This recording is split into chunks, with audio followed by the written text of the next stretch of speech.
Hey, what's up, everybody? This is your boy, the dope ass dude, and I am so excited to be back with you all on tonight and the show that we have planned for you guys tonight. I know that you are going to leave here super inspired. So, again, welcome to the Dope Ass Dude podcast. And you guys already know the preliminary things. If you're not subscribed to the YouTube channel, if you don't mind going ahead, subscribing to the YouTube channel while you're there, click on notifications so that you can be notified each and every time a new podcast is uploaded to the site, as well as click on like so that this can be shared with others just like you.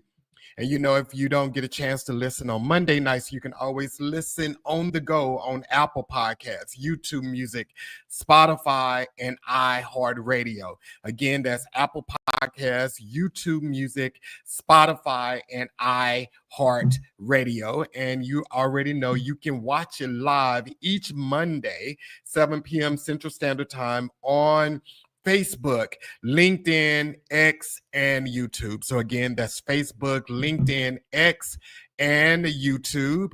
And then lastly, if you are not following me on TikTok and Instagram, if you don't mind going ahead and follow me on both of those platforms, I can be followed at the Dope Ass Dude Podcast on both Instagram and TikTok. And we'll go ahead and get Gerren's information out of the way as well. So you're definitely going to want to go and follow this guy. After tonight, you're definitely going to want to be connected with him. So you can follow Gerren on Facebook. He's on Facebook as Gerren Sprauve, and that's Sprauve. Again, that's Gerren Sprauve, I'm done got tongue twist. Sprauve. And then on Instagram and TikTok, you can follow him at Gerren Sprauve on both platforms. No space, no underscore, just his name straight out. And so just a little bit about this here. So yesterday, and Gerren, he is a lifesaver because I had actually planned to come on by myself because I didn't like any guests. So I came across Gerren's page on Facebook, and I added this guy because I saw some of his content, and this brother is on fire. I didn't think I was going to have him on tonight, but God worked that out. He was available, but I knew sometime in the future he had to be on the podcast because this guy is doing some remarkable things. He's an author, he's an entrepreneur, he's a coach, he's a motivational speaker, and today I got an opportunity to listen to his book. I haven't completely finished it just yet, but I got a chance to listen to the first half of the book. And when I tell you, it is simply amazing and how he talks about finding your purpose. And I think that is something that many of us, we are struggling and asking ourselves, asking God, what is our purpose and what is our reason here on earth?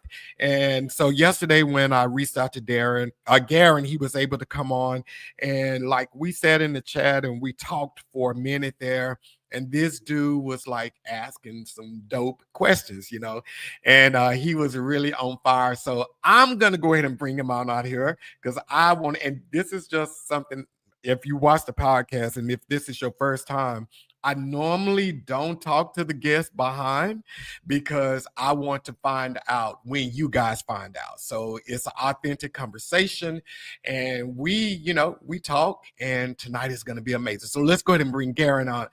Gerren, what's up, man? Hey, Gerren, you are on mute. I'm good. You good? I'm good. Yeah, man. What's going on with you, my brother?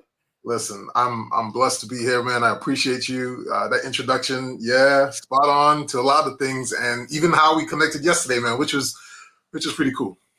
Yeah, pretty cool. So, okay, so now you being modest and not really talking, y'all, but this brother have a lot going on. So, Gerren, you got to tell us about you, who you are, where you from, man. Tell us a little bit.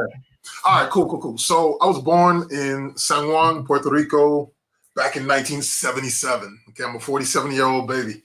I grew up in St. Thomas, U.S. Virgin Islands, and once I got out of school, I went up to Maryland for college, and then after I got finished with that, came down to Orlando. That was back in 2001, and I've been stuck ever since. Been stuck ever since. I got my degree in computer science and computer networking. Absolutely hate computers, so that was one of those things where, like, I went into the field because of peer pressure. But I did know that there was something else deep within me, man, and I just didn't know what it was. And I'll save some of that for some of your questions as to how I got into that space. But I'm here. I'm loving life. I'm loving being able to connect with you and your audience, man. And it's like, let's go. Yeah, yeah. And the funny thing about it, so when I was listening to the book today, and it's so unique, the kind of like one of the first seeds that was planted in you to let you know that, hey, I'm supposed to coach people, I'm supposed to motivate. And that was when you and your wife, you went to dinner and the waiter cleaned the table and you kind of like thanked him and spoke into him, and you saw like, dang, I could do that. Like, did that like awaken something in you? Yeah, because I was in a miserable state, man. I mean, like many of us out there, right? We're working, but we're not doing the thing that we feel we were called to do. We don't feel like we're aligned with our work.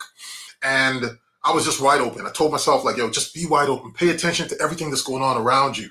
And having that encounter with that individual and simply saying thank you, just showing gratitude to another person, the way that he lit up when I explained to him, like, yo, you prepared a place for my wife and I to have dinner. You didn't just wipe down the table. His eyes got big. He was like, I did that for you? And I'm like, yeah. The guy skipped over to another table and I just got chills through my body, man. And I told my wife, I want to do that again.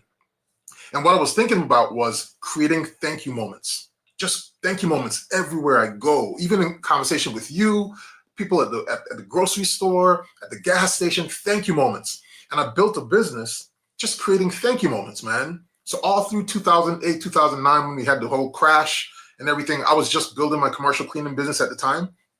And I was so focused on creating thank you moments that I didn't even know that we didn't have money in the bank. My wife was like, yo, have you seen some of these statements? Negative 47 cents, $240. I mean, I didn't know because I was so focused on just creating thank you moments for people that I was able to weather that storm.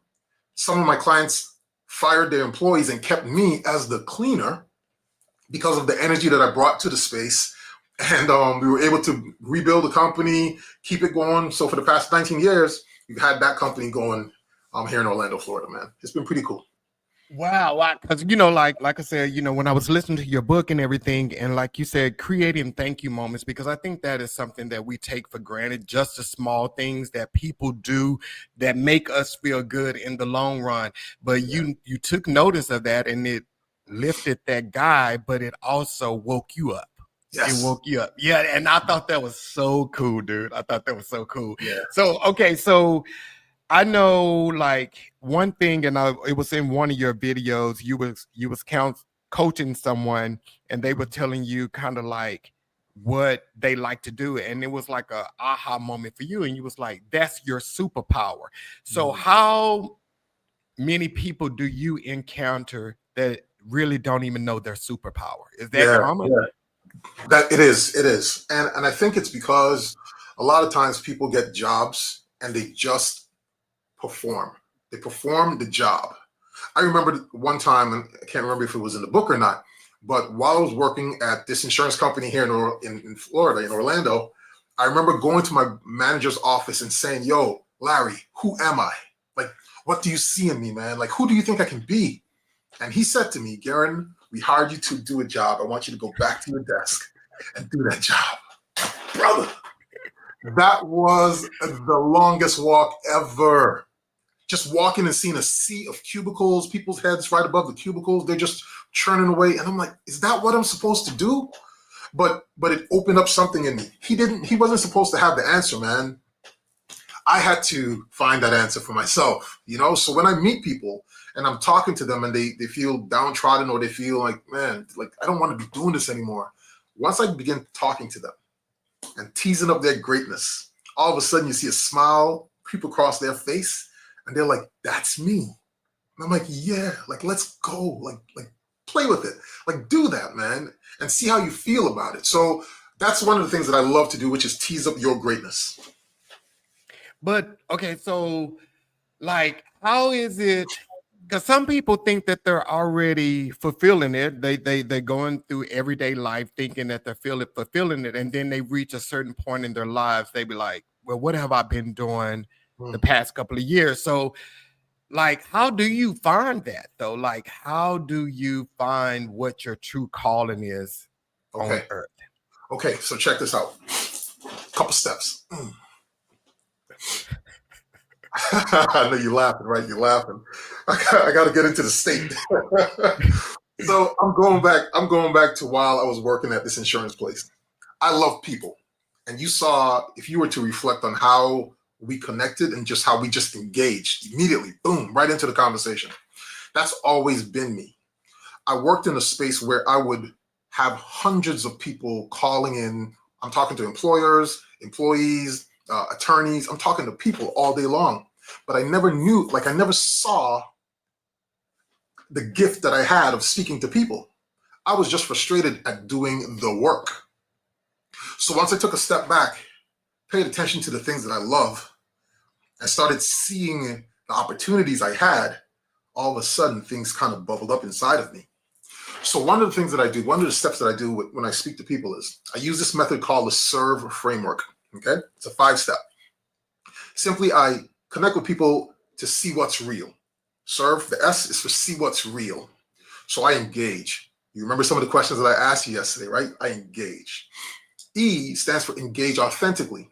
I may have shared some things with you yesterday that were like typically several steps into a friendship, but I was willing to just share it right up front because I'm not going to waste this moment, man. I'm seeing you for the first time. I'm meeting you for the first time. There's a reason why we're connecting. Don't waste the moment, Gerren. Go. R is to reflect, review. What were some of the things that I've done in the past that made me feel good? It's kind of like when I told a guy, hey, thank you. It reminded me of the many things that I did as a kid, man, where my parents would always say thank you. Always say thank you, right? So it awakens something within me. V is to validate that it's true, and E is to elevate, to like tease it up.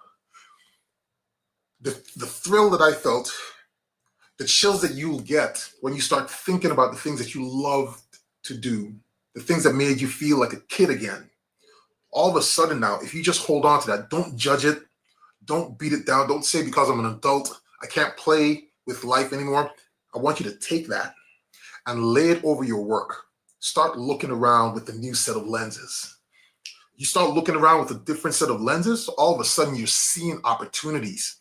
Now play. Play. But Gerren, I can't be that way on the job. Trust me, play. Because it's what it's going to do, you're going to go and get into flow. And all of a sudden you're going to start producing at a higher level, and you're not going to be working. You're just going to be being yourself in that moment. And all of a sudden things start flowing, man. I got one friend of mine. He reached out to me and he says, Gerren, I did something on my job that my bosses were praising me for. They even gave me a raise for it. They used my example and said, like, this is the benchmark that we should all our employees should work by. He said, Gerren, it was 5% of me. It just required 5% of energy out of me. Imagine if I gave my job 10% is what he asked me. Imagine if I gave them 20%. But he's just giving 5% and he's getting raises. Imagine if we just got into flow and worked from flow. I'm talking to you from a state of flow. Like I knew you for years. And we just met yesterday. Yeah. Because I'm just giving you myself, man. No reservation, no judgment. Me to you, me to your audience. Whatever it brings, whatever it conjures up, like, let's go. So I get people into a state so that they can see themselves, and I'm just a fly on the wall, and I just watch you go. That's part of the framework. Yeah, but Gerren, that's kind of scary though. That's scary though. Like diving into you, because I never forget. I was maybe in my early 20s at the time, and I sucked on my job. I did. I sucked on my job, and I never forget my boss. I'll never forget her. Her name was Lisa Davis, and she called me in the office, and she was like, "John, I don't think this is." Thing for you or whatever. I mean, she didn't fire me or nothing like that. But she was like, I don't think this is your job or whatever. And she says, well, I was like, and I asked her, I was like, well, how do you find that? And she told me, it's the thing that you do with the spirit of excellence, effortless. when you find that thing that you do it, you want to do your very best, and it's not a requirement, it's not a chore, Yeah. that's when you kind of know you're doing the thing that you're supposed to do. Okay. That's when you know it. And I kind of like build my life on that in career wise. I kind of build my life on that, on jobs, but it was, and I had to quit a couple of jobs. And like in your book too, I read where you quit like a couple of jobs. I did. I did. You was like, I'm out of here. This is Yeah. not for me. This is not for me. So, but but everybody doesn't.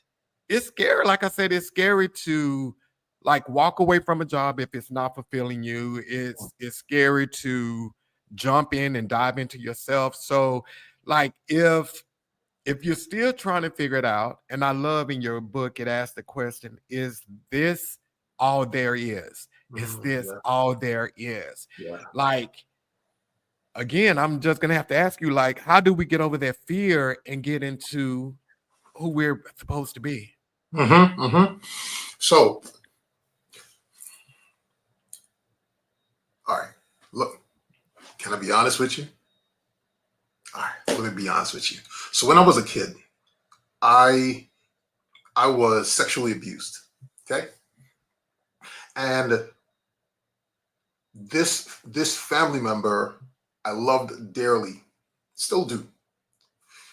When she stopped, I felt rejected. I felt rejected, but it was the right thing to do, to stop.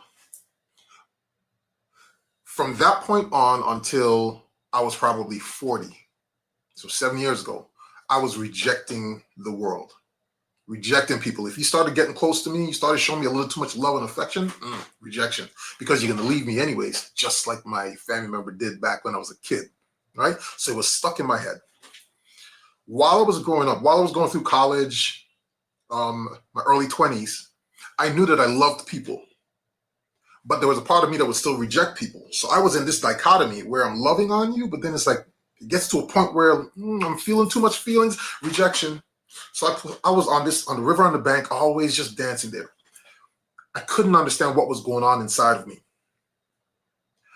I got to a point where I started going to therapy, and the therapist told me, Gerren, if you don't change, your wife is going to leave you. Now, I don't know if she meant emotionally leave me or physically leave me, but I took it as all of that. I got to a point where I said, I'm so sick and tired of feeling this way that I'm going to do whatever I need to do to go in this direction. I hated that so much, but I love this so much more. So I leaned into it. We got one life, man. And you hear people say, we got one life to live. Life is short. That's real. So are you courageous enough to set aside that other thing? And I'm not telling you to leave your job, because in my book, I talk about fast track your calling, how to fuel your drive in every assignment. You can find joy right now where you are. The perspective shift needs to happen within you, not within your job. I could have found joy working at an insurance company. I could have, had I known what I know now.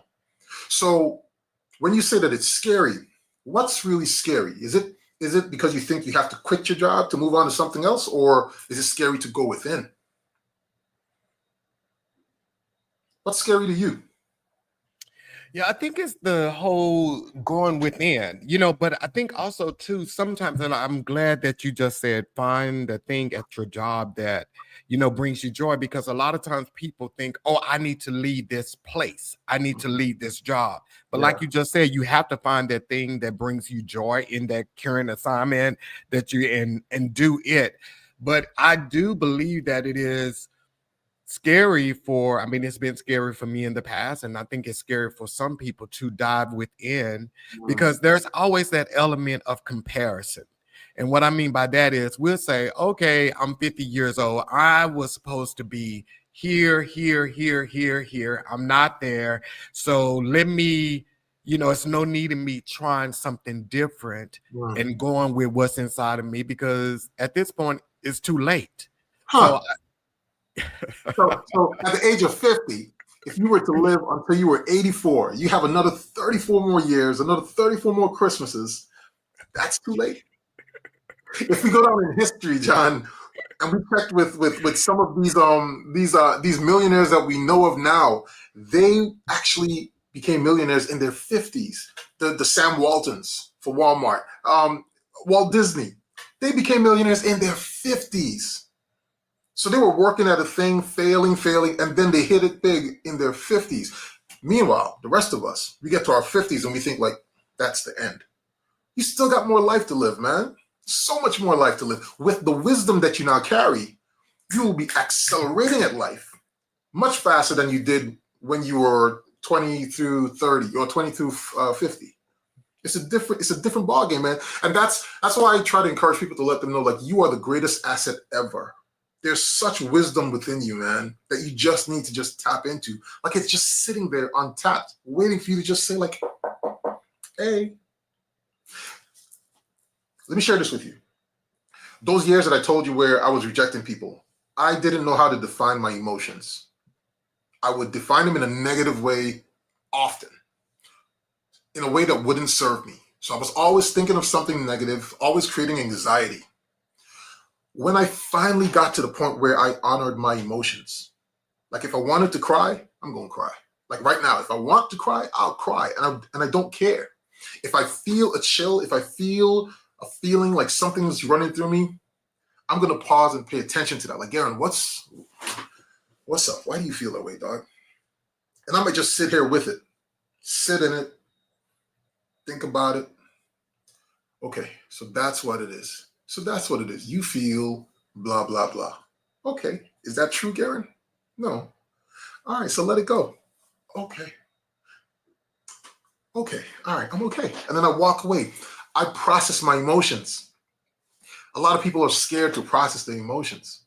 Some people feel as though if they're too masculine, they feel as though they shouldn't have emotions. I have people who tell me, Gerren, I'm all about discipline. I don't pay attention to emotions.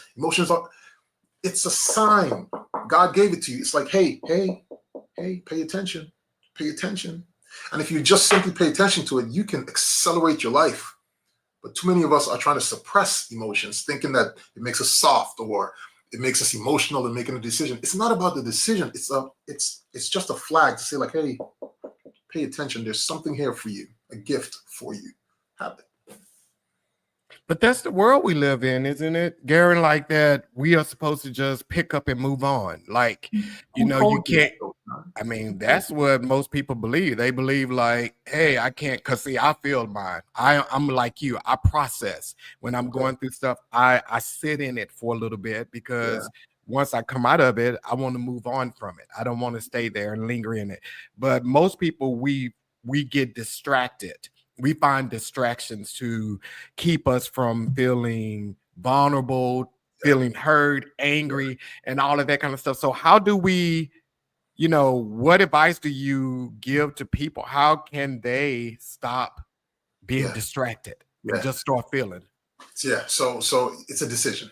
We all have to come to a point where we are courageous enough to make the decision.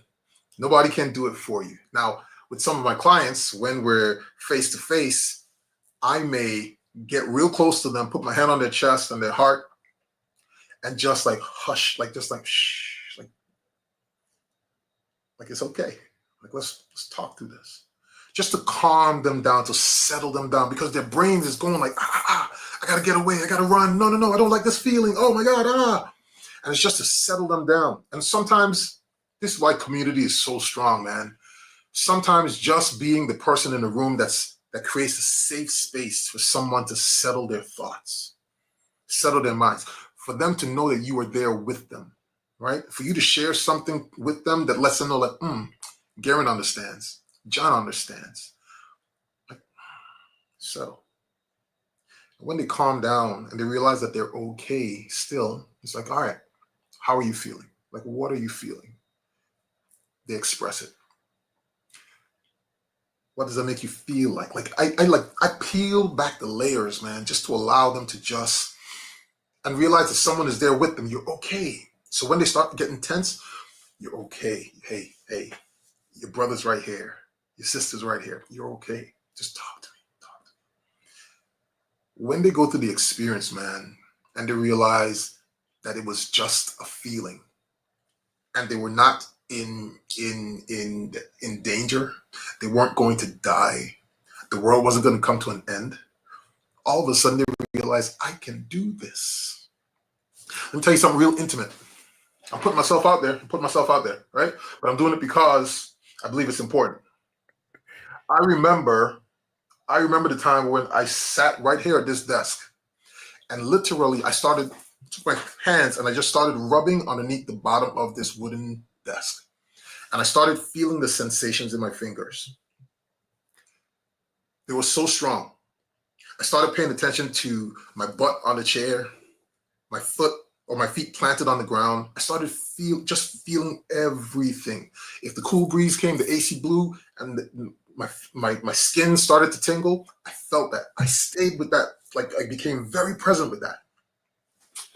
John, what you know, man? I'm putting myself out there, right? I got so worked up, bro. Like, I felt so loved because I became one with myself just by being still. I felt an amazing feeling. And once I had that feeling, I said to myself, I don't need to go anywhere to have this feeling. Whenever I feel unloved, whenever I feel as though I'm alone, I can bring myself to the present just by putting my hand underneath the table and feeling the texture of the wood, the texture of the carpet under my feet, the pressure of my body in the chair. Brother, everything that you desire is within you. You just have to be still. The Bible talks about it. Be still and know that I am God. Be still. Too many of us are just all over the place, man, grabbing at everything, alcohol, everything, our phones, women, men, it's like, still. That's the gift. Tell me what comes to your mind, man.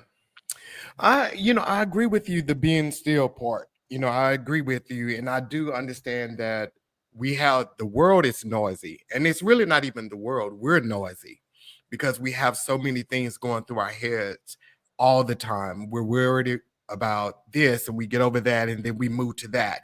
We're so in our mind is constantly, there's always noise, traffic in our head.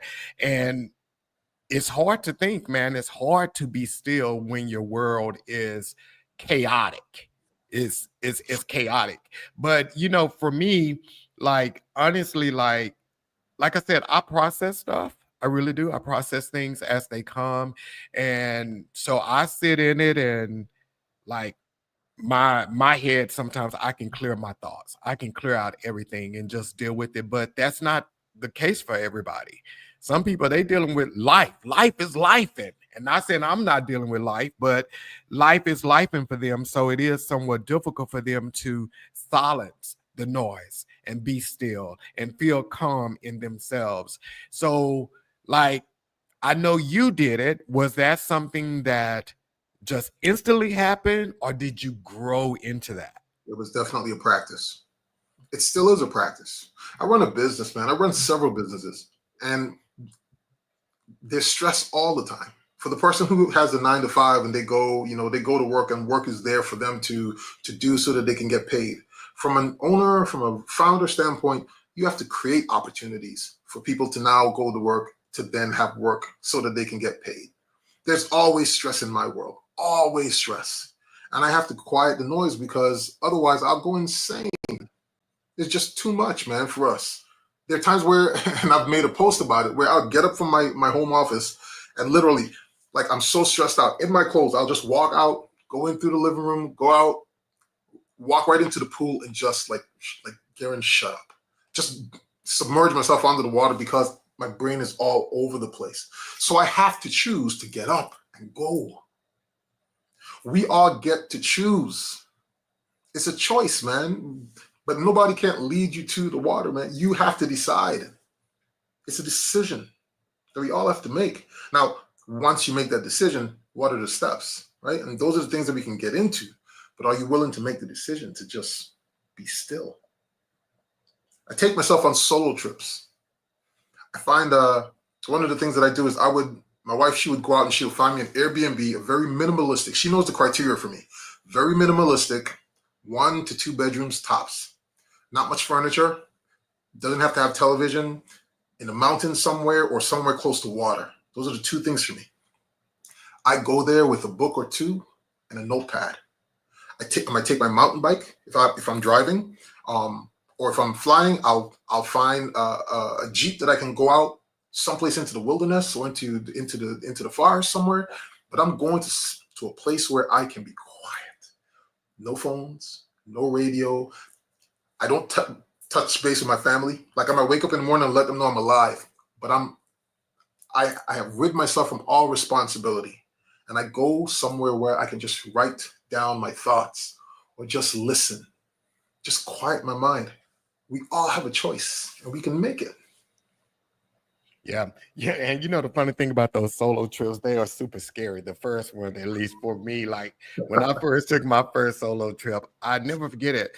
I used to think I was so independent and I Mm, thought I was a loner, like, and hey, you don't need people. And I went to Tampa. I think that's where it was, the first one. And I go to Tampa and I never forget it. That first night I stayed in a hotel because I was scared to go out. I was like, what is wrong with you, dude? Like, what is wrong with you? And it took me a little bit. It took me that first night because in that moment, I kind of also realized I depend on people too, like good. for my happiness, to create happiness for me. So Yeah. that was something that I learned from that trip and something that I grew from it as well. But when you do get by yourself and it's only you to deal with, it's not your kids, it's not your husband, your job. Yeah. Those moments, they reveal so much to you if you're Yes. willing to like learn from them. Because I Yeah. learned a whole lot from me about me. Yeah. Yeah. And then what? And then what happened next? As a result of you going to Tampa, having that experience, what happened next? Like I said, I started working on like not being so dependent on people, Mhm. for my happiness. Like for real, I was really dependent on people to plan things for me and for people to go to dinner with me and all of that kind of stuff. And just never like really being by myself because like you said, sometimes when we're at home, we're always on the phone talking to somebody, or we have our phones in our hands. So we're still connected. We never really disconnect from the world. So that experience, it allowed me to, learn that maybe I just need to disconnect and be by me, be by myself and just do that. So now, like, I'm good with it, man. Like when COVID happened and everybody was all upset because they had to be on, I was in heaven, man. I Right? was in heaven. That's one of the things that makes you dope, right? Because you're able to do this, man, and it now awakens a new part of you that you didn't know existed. So that's why these crucibles reveal another part of you, man, that now lets you lean into it, because otherwise you would just stay in the same loop, the same cycle year after year, doing the same things, connecting with the same people, versus being open to meeting a John on a Sunday afternoon just randomly. And now here we are talking again on Monday. You know what I mean? Yeah. Yeah. Yeah. So you said after you make the choice, you said there are some steps that you have to make. What are the steps? Yeah. Cool. All right. So you realized that when you went to Tampa, you realized that I depend a lot on people. Okay, write it down. You got to start journaling these things, because when the feeling comes up again where you feel like there's a need for dependency, you can go back and realize, that's what that is. When you start feeling a feeling like sometimes, oh, sometimes I take a pre-workout pill, and if I don't eat, I get a hollow feeling in my stomach. That hollow feeling is the same feeling that I had years ago when I was about to make an unhealthy choice. Same feeling, but it's a different stimulus. So the fact that I now have that feeling, I can now say, okay, Gerren, you're not making an unhealthy choice. That was a pre-workout pill, bro. Grab something to eat. So now I can now make better choices. I now define feelings differently. So the first thing is writing down what it is you're noticing. And then the second thing is, when you have these feelings, hey, pay attention, you now know how to define it. because our belief systems is what drives us every single day. You talked about it. You said, man, people believe that they have to do X, Y, Z. Who told you that? There was somebody back in your past that said that to you, and now you've held on to it and made it a belief, and that has now triggered every decision that you make from here on out. What we're doing now is we're rewiring our brain, okay? Dr. Joe Dispenza says things that fire together, wire together. And if that feeling that you had, you've always associated it with an unhealthy choice. It's kind of like when people pick up a cigarette, or if they're drinking coffee, they feel they have to take a cigarette at the same time. Like, if you can rewire your brain, all of a sudden you can now make healthier choices. So now you're checking. So what I do for my clients is I have them go through just that simple process first and start checking. How do you feel? At the end of the week or at the end of the day, what did you notice? How do you feel? And they start to see the trends. They start to see what has always happened. Then they start to see how they are making different decisions. And you start seeing them smiling because they're realizing, yo, I can do this. Yes, you can. Do you want to go further? Yes, Gerren, let's go. All right. So the fact that now they're making new decisions, we now look over the different parts of your life, right? So whether it's work, home, your kids, your friendships, the relationship that you have with yourself, let's do the same thing there. Because we're stacking skill sets, okay, man? We don't want to get too like crazy. When people start doing those things and they're looking at their family, the way that they interact with their kids, the way they interact with their spouses, what decisions are you making? What are you noticing? How are you feeling? Well, when she says this, it triggers me in this way. And then what do? I do this. Okay, what do you want to do now? How are you going to change that? Once they start shifting, they start realizing now they're making better decisions. And now the relationships that they're having with their kids and with their family members, it's different. It's all about stacking wins and celebrating those wins. So for the first phase, man, we just do that and we start celebrating it so that you can start celebrating it for yourself, because I'm not always going to be there, right? I'm like your advisor, but I'm not necessarily your rah-rah coach. I want you to see your greatness for yourself so that when you are in that space by yourself, you can go through that entire process and celebrate your wins. Does it make sense so far? Yeah. Yeah.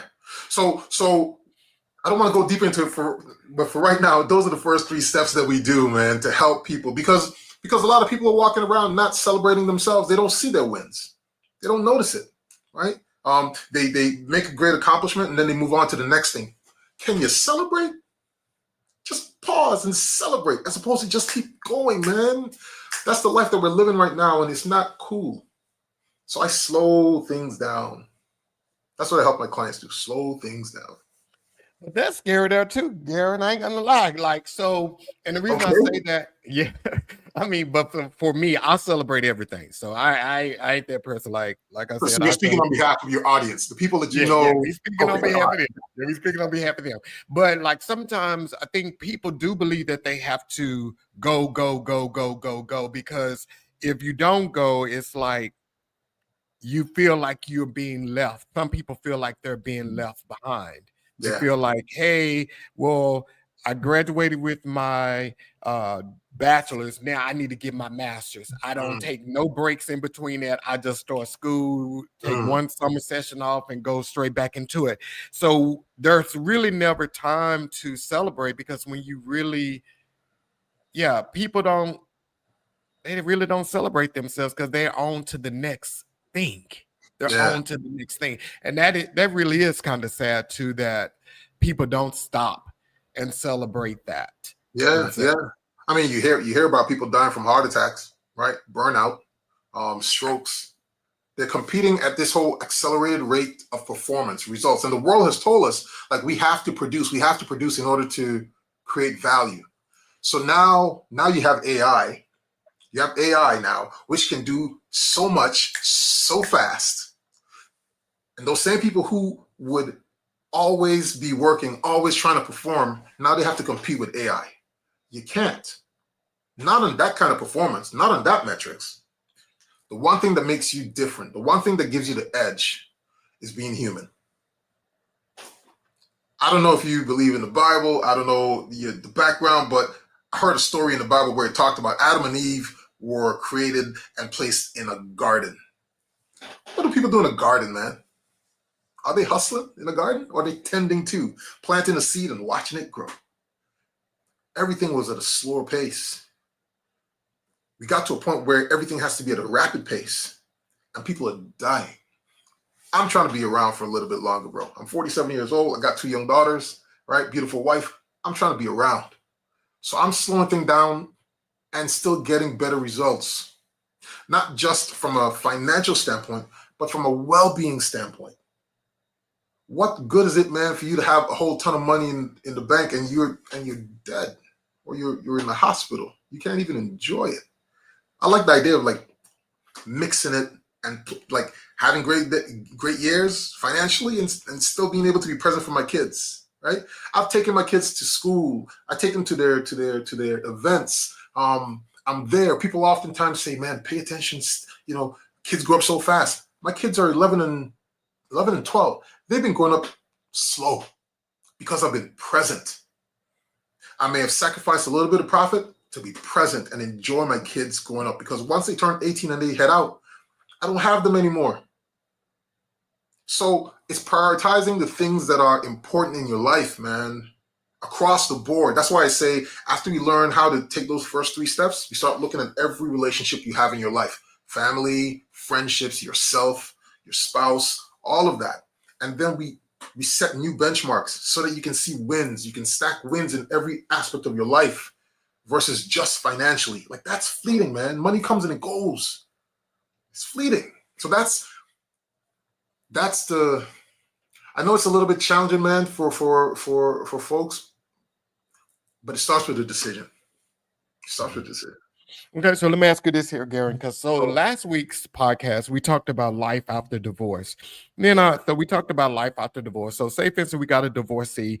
They just got out of a marriage, and here they are single. But I also want to take it a little bit different, because I have 2 nieces that just recently graduated from college with their masters. So they're at this point where, you know, they're not so much at a standstill, but they're at this point. And I'm not going to give my perspective on it right now, but for people who are at this place where they're trying to decide what path to take, like, or what is the new them supposed to look like? What advice do you have for those people? So when you were created, when I was created, we had, like, it's kind of like with your iPhone or your phone, your mobile device. It has these factory presets, right? This is how this phone is going to operate. This is what's important. This is how you use it, the whole line. We all have that. Just like our fingerprint, we all have a unique fingerprint. Like, God gave us a unique fingerprint to show himself to the world through us. That doesn't change if you're divorced. Shouldn't have changed when you were married anyways, right? You are you. You bring you to the party. The more you do you, and when I say do you, I'm not talking about like, I'm just going to do me type of an attitude. I'm talking about being yourself, right? The more you are yourself, you start to give to the people in your life from your overflow. Like, because you're filled with love, you're filled with kindness, gratitude, and you receive my overflow. If I'm trying to feed you from an empty cup, man, like, I'm straining. I'm not filled. So it's like I'm fabricating. This is disingenuous. So once you start giving from your overflow, even if you're divorced, like my sister, man, she's divorced. And my sister's she's an educator, math coach. She helps schools here in Orange County to excel in their grades. Like, she's awesome at what she does, but she is through and through herself all the time. So whether she was married or divorced, she continued to be herself, and she has been living a very awesome life all the time. It's tough, but it's not tough because she's trying to be someone else. It's just tough because that's what growth looks like. So I'd rather you experience a harder life being yourself than a hard life being someone else. So I encourage them to just be yourself, man. Like, you are you, and everything out there is like waiting for you to show up, not for that fabricated, that LinkedIn version of you to show up.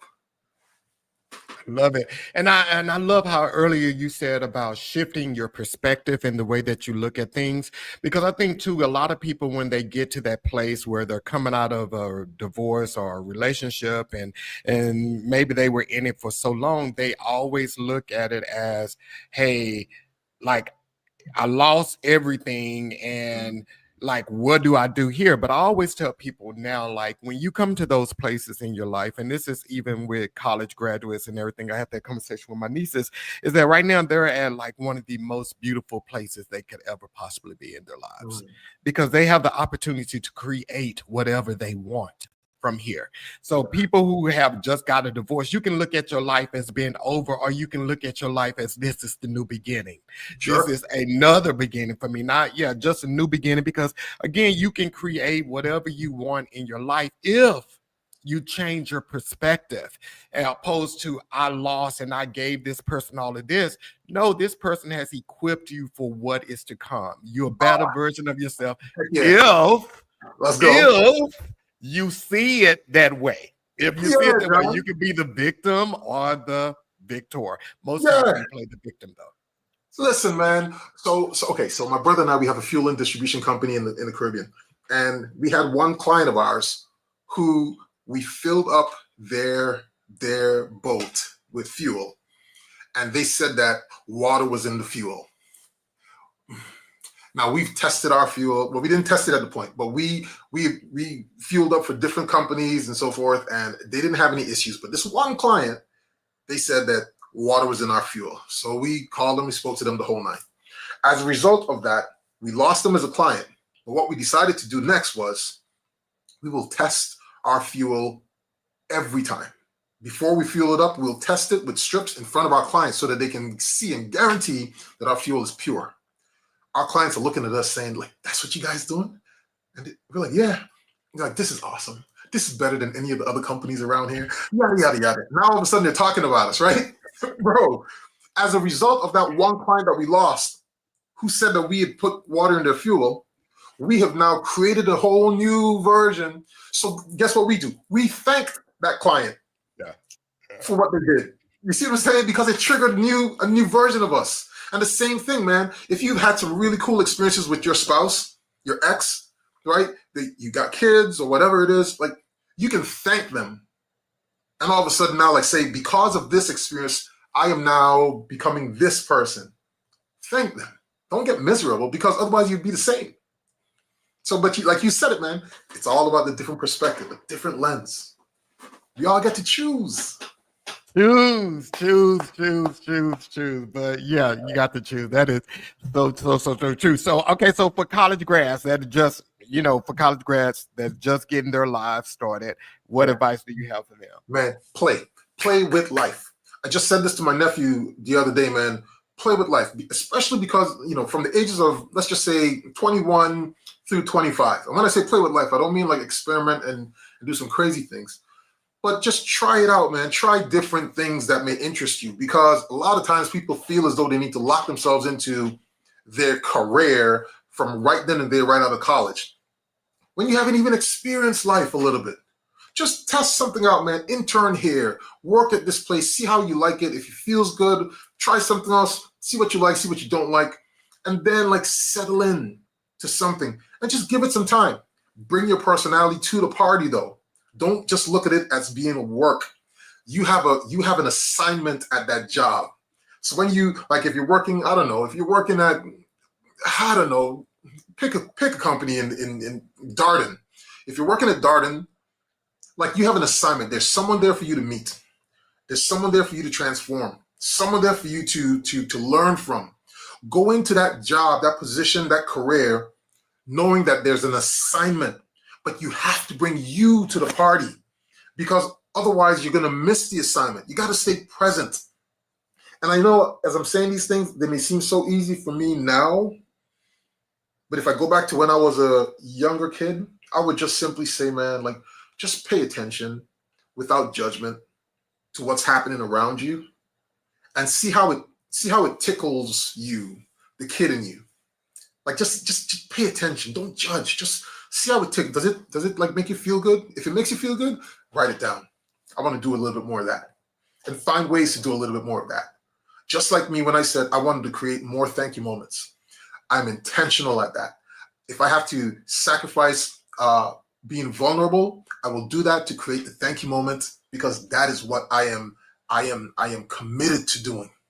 So any business I start, any stage that I'm speaking from, any person that I'm speaking to, I'm going to do whatever I need to do, man, to create a thank you moment so that you walk away being transformed. Take that advice, man. Be yourself in the world. I love that assignment thing because I live my life by that. Honest to God, I live my life. I tell people all the time, I go places to either meet somebody or to learn something or for someone to bless me. And when either of those three things manifest, it's time for me to go. I never go anywhere prepared to stay forever. I always go prepared to leave. But like you said, I'm always present. I love how you said that. Be present everywhere you go because you don't know who you're there to meet. I met people, the job that I have today, the young lady that got me this job, I met her 15 years ago at another job. And it just manifested this 3 years ago, like why we met, why we're friends, and so forth.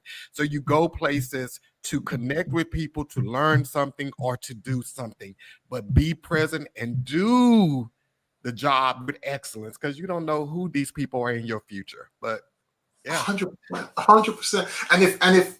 And if your only meeting with them was supposed to be like that one meeting, make it powerful. Like, don't waste it. Don't waste it, bro. Listen, man, I'm so glad that you reached out to me. I was telling my wife about the conversation that we had. Even as you and I were speaking, another gentleman reached out to me, a friend of me, and his words to me were this. Or was it you? It was either you or someone else who said, keep doing what you're doing. You're inspiring more people than you actually know. That was the original text to me. I hadn't friended them. I didn't know who they were, but they said, keep doing what you're doing. You're inspiring more people than you know. That was a word that I needed yesterday. I absolutely needed it yesterday because I was having some doubts in my mind. So you and him made a hell of a Sunday for me, bro. I appreciate it. But, and you know, that's interesting that you said that. And that's really good. I love your vulnerability because people need to know that because you have it going on in the world don't mean that you're never going to have moments. Everything don't always go good. Yeah. Moments. Yeah. Yeah. So, okay. When you have those, like, what do you do to get out of it? Or like, yeah, I mean, it was good that you connect with that guy, you connected with me, but if we wouldn't have come around, what would you have done to get out of that? So that was the one thing that I did. So again, I love water. I grew up in the islands, so I love water, man. So I went into the pool to just like quiet my brain. I would dive underneath the water, stay underneath there as long as I could to quiet my brain. And I was praying. I was like, God, talk to me. God, talk to me. And sometimes I'm saying that from in my office, but I'm saying it too much and I'm not listening because I keep saying, like, God, talk to me, God. Like, yo, what am I supposed to do, God? Like, oh. And he was just like, shut up, go to the pool. Went into the pool, dove underneath. I came up, I checked my phone, and that was the message that I saw from the guy. And I asked him the same question I asked you. Yo, can I be honest with you? And he was just like, that's right. He was like, from motivational speaker to motivational speaker, yes, you can. And I told him, I'm like, brother, I was struggling with the thought. And I was in my pool, and I came up, and your words were the first thing that I heard. And I said, thank you for being obedient and sharing that word. To answer your question, John, what would I do? I have some friends, and I'm going to say this, and I'm going to encourage people, man. Several years ago, my wife said, she challenged me. She says, Gerren, I need you to be a friend. And I'm like, I am a friend. What are you talking about? She says, Gerren, be a friend to your friends. I said, what the hell does that mean, woman? Right? I'm kind of like getting pissed off, like, but she knows me, right? So I started asking one of my buddies. I'm like, yo, who do you talk to when you're going through something? And one of my friends, he was like, I don't know. I mean, I talk to my brother, kind of, like sometimes. I don't know. I keep it to myself. I'm like, all right, no problem. Ask another brother the same thing. He's just like, I don't have any friends here, and I just keep it to myself. So I started being vulnerable. Yo, guys, I'm dealing with the issue, man. Like, I need somebody to talk to. And I would share it. They wouldn't say anything. I hear you, Gerren. I hear you. Gerren, be a friend to your friends. Okay. I'm going through another thing. I would say, yo, brothers, listen, man. I'm going through this, man. Like, what would you guys suggest? I kept leaning in and kept being more and more vulnerable. And then they started sharing a little bit, then sharing a little bit. And then they realized it was a safe space. And then they started sharing more. And then they started initiating the conversation. We just grew to be a bond of like five people, right? So a couple, 2 ladies, and then 2 brothers. And we've just 3 brothers. And we have kept that going. So what would I have done? I reached out to my friends, man. I'm like, yo, brothers, like, I'm having a rough day. One guy, he's in Europe right now, so he couldn't really respond. Another one, he was here, but he was dealing with some family issues, but he responded when he could have, man. But I didn't just leave it alone to just being my friends group that would answer the call. I stayed open. You came. The other guy came. And I thank God and I thanked you both for exactly what you did. I didn't just say like, yo, thanks. No, thanks for hitting me up at this moment in time because I was going through XYZ. I want you to realize the impact behind what you did. So whatever decision you were making on your end, when you saw me and you said, man, I'm going to reach out to this guy I don't know, you were courageous enough to do it at the time that you did. And I needed you to do it at the time that you did. You just didn't know. That's what I believe, man. We are on this planet all at the same time in all of history for a reason. And we're not supposed to waste these moments, man. So when you get a download and someone says like, yo, call that person, text that person, pick up the phone, like do it now.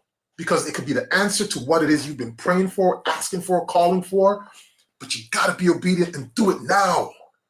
That's what I would have done. That's what I did. That's how you played a role. And again, thank you, John. Appreciate you, brother. I appreciate you. This dude here. So, Gerren, we are at the end of our hour, but tell us, like, what do you have next? What's going on with you, man? Cool. So a couple things, man. So I have I'm starting this episode. I'm working on a project called Chasing Wisdom, where I am grabbing my phone, my phone, a mic, my tripod, and I'm going out into the world and I'm finding people. If I hear the word talk to that person, I'm going to talk to that person, mic them up, and just engage. And I'm going to use the same surf framework to go deep fast. My whole point behind that is just to show the world that there's wisdom in each and every one of us. Sometimes you know, sometimes you don't. But I want to tease it up and put it on display for the world to see. So that's one project that I'm doing. Another thing that I'm doing is I have this other project called Create and See. This is where I take my clients out on a one-day excursion, and we work on their projects, bring in some of my friends who are really good in the industry, and we work on their project and help them to get from where they are to something stable that they can work on and deliver. It's a high-ticket item. It's one day.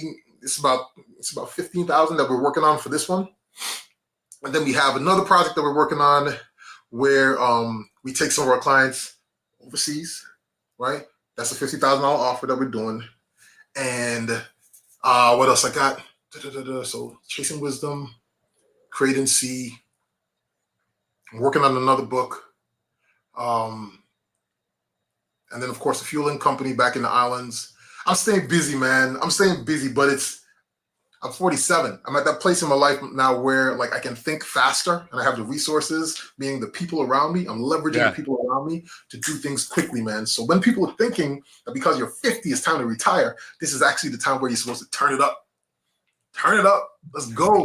Let's go. And the funny thing is, I saw the Chasing Wisdom. I saw one of your clips. It was, I think you were in New York, and it was a UPS driver and an older white lady, and they were talking their connection. And I mean, they just like loved each other. And were they strangers before? They were strangers before, but because he is her regular UPS driver, they just loved on each other, man. Yeah, I thought that was like amazing, dude. Well, it was awesome, man. Yeah, that was awesome. So, okay, so Gerren, so the past couple of weeks, this is season 10 of my podcast. We're embarking on the third year of the podcast. So I've been doing like giving $30 3 times 10 every podcast. So last week, nobody won it. The week before, nobody won it. So I just told them, hey, I'm going to add it on. So guys, those in the audience, I'm going to ask you a question. This is from last week's podcast because Gerren's, he'll be next week. So y'all might want to study this podcast. So there was one thing that Tamara said that it was a mantra of hers. What was that one thing? And I'm going to give you guys a few seconds. She said it. And I'll give you a hint. it all has the first initial is the same of each word. So what was that one thing that Tamora said that she teaches all of her clients? Let me put a time on here because you got 30 seconds to get this. Y'all already know. Y'all already know. And I'm counting 30 seconds. So put it in the comment if you know what it is. And if you win it, I'm gonna cash up you $90 tonight if you put that ounce in there. So y'all might want to study Gerren's thing because if y'all don't get it tonight, it'll be $120 next week. We down to 11 seconds. Nobody got it in there, Gerren. So hey, I guess they don't want that $90. That's easy money, man. That's easy money, man. That's easy money. And that timer is up. So what the answer was, Tamora said a mantra that she teaches everywhere she goes is, let me pull it up. It was live life loud. That was her mantra that she teaches to her clients, is to live life loud. But those of you who are in the, chat next week, it'll be $120 because it'll add to next week. So show up next week. It'll be about this podcast. So Gerren, he punched out a lot of good stuff. I'll talk about that next week. But listen up, guys. Next week, 7 p.m. Central Standard Time. And Gerren, what's the name of your book? Fast Track? Fast Track Your Calling. Fast Track Your Calling. Now, like, I am halfway through the book. I started it. I just got it last night. I started it this morning. And when I tell you, like, I started listening to it, and it is a book that you do not want to put down. And I'm not just saying that's just to say it. Gerren, the book is like really, really, really, really, really good, man. So I wish you so much success on that. And then we're going to have to get you back on here. We're going to have to get you back on here. And Pat, Pat put it in there right after I said it. So live life loud. Yeah, that was it, Pat. But you put it in after 30 seconds. Next week. But Gerren, yeah, that book is amazing, man. And I can't wait for your second book to come out. I mean, you've already started working on it? Yeah. That's one thing my coach told me to do, man. Document your experiences. So it'll definitely be a maturation from what you're reading right now, the growth. You'll see that. But it won't be for me. It's to help others be able to do what they want to do better, faster, quicker. Dude, that's what the first book is about too. I mean, you share a lot of you in there, but you're dropping so many nuggets on, like I said, it was so many things that were applicable to me and so many stories that you told that I've heard from other friends, especially about starting your business and all of that stuff. That was like amazing. So I'm really excited about your next book. And guys, you can get his book on Amazon. I got it on Apple Books, so it's on my phone. So I'm listen to it constantly. But you can get it there, and it's price friendly, so it's not expensive. So go out there, get his book, and we may even get a copy, give you guys a copy of that before we get out of here. But see you guys next Monday, 7 p.m. Central Standard Time. Thank you. Peace. Gerren.